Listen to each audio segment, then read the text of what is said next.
The sky did not rain fire, as the priests had foretold. It rained a blinding, emerald light, followed by a sound that tore through the air like a god's scream. In the heart of the Achaemenid Empire, amid the tranquil fields of Pasargadae, a star fell. It was not a star, of course, but a smoking vessel of impossible, serrated metals, its form grotesque and foreign. The shepherds who saw it first fled, abandoning their flocks to the eerie silence that followed. Only Cyrus the Great, king of Anshan, stood his ground. He approached the wreckage with the grim curiosity of a conqueror. The scent of ozone and something akin to scorched earth filled the air. He found the creature amidst the wreckage, a being of immense height, its skin an unsettling mix of scaly flesh and armored plates. It lay broken, one arm twisted at an unnatural angle, the golden glint of its armor tarnished by the crash.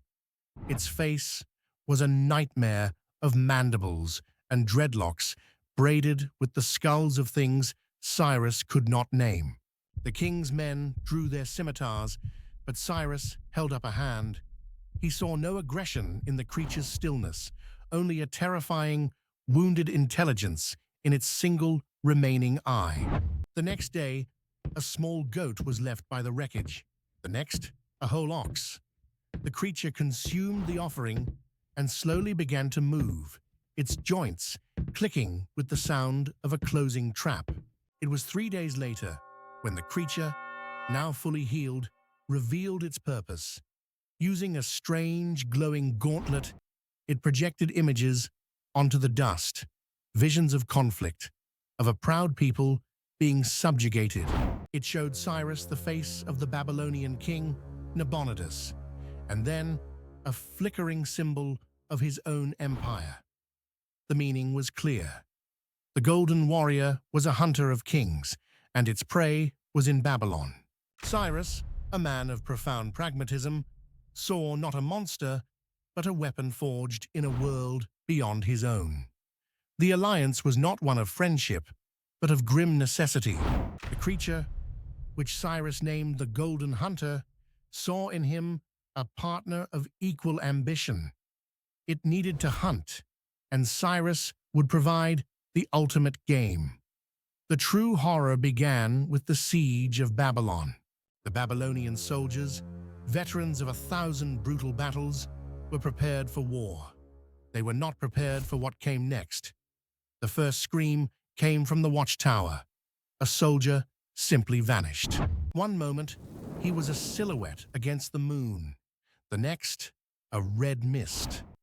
The guards below saw nothing, heard only a whisper of air. Then, another scream from a different tower, a shriek cut short by a sound like tearing meat. Panic spread like a fever. What phantom stalked their walls?